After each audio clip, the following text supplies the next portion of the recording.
Good morning, Philippines. I guess I'll entitle this one, By the Time You Figure It Out, You'll Be Dead.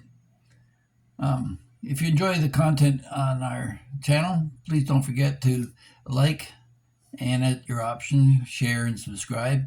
But certainly, when you pound the like button, it helps spread it through the algorithm. So if you could do that, it'd be much appreciated. Yeah. So my mother once told me, she said that her father told her that it's easy to love a rich man as a poor one. But she was an only child, and she ended up marrying a relatively poor one, and her father didn't really approve of dad, and we were estranged from grandpa. But that aside, um, here in the Philippines, how does this apply? Well, it's not just about the money, boys and girls. No. You see, the Filipinos figured it out. To them, it's the long game.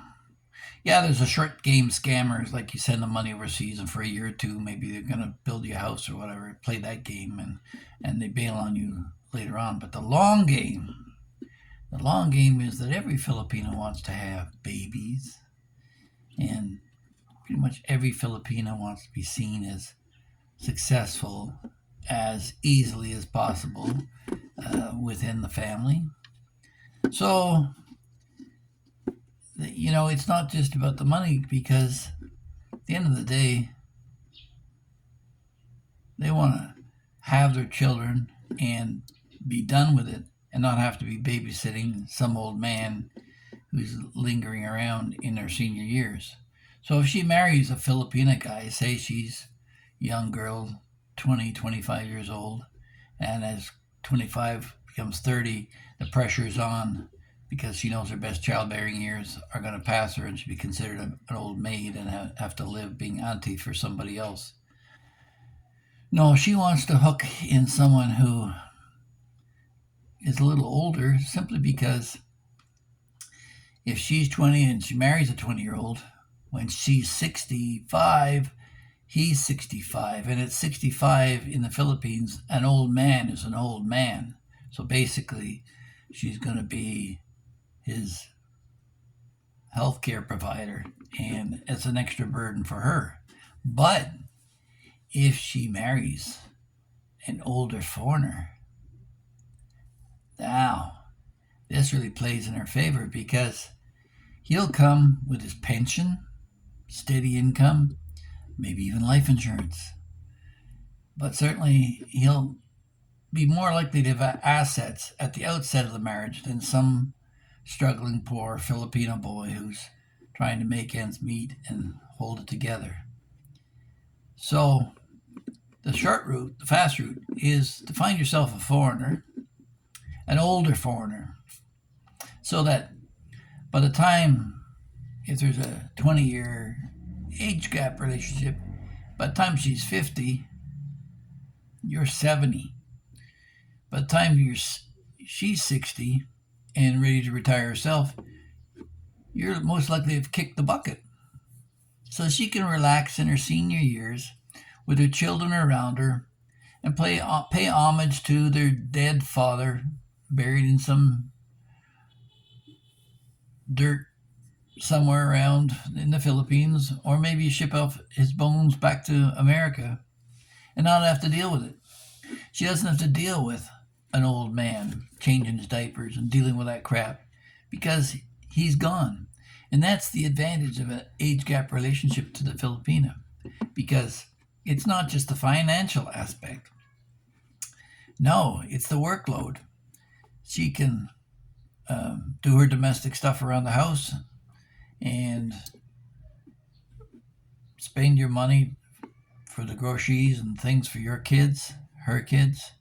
But you're going to be out of the picture most likely by the time kids are 20, 25, and she'll be the only one, last woman standing, who will get all the attention and glory. All she has to do is look good in the eyes of her children that she's paid homage to her husband and to be a respectful woman in society. Philippine law used to say that a woman couldn't get remarried for a year. 366 days later, she could remarry somebody else, but during the first year after your passing, she was supposed to be a good woman, and that law has since been overturned. So, yeah, if you're a foreigner and you've got a large age gap relationship, don't don't think that you're in any wonderful Tom Cruise playboy and that you've preserved yourself fantastically for this Filipina and she's just madly in love with you.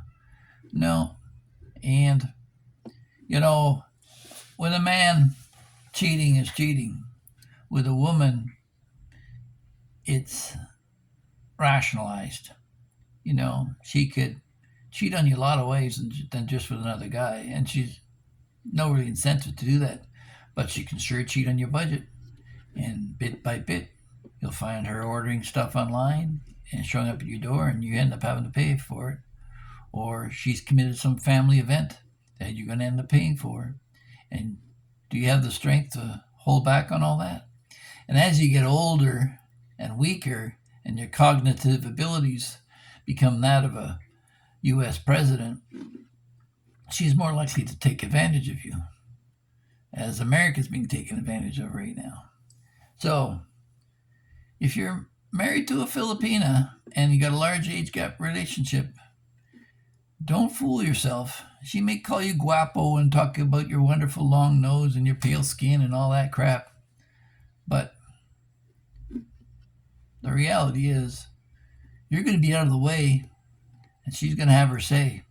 So, enjoy the ride.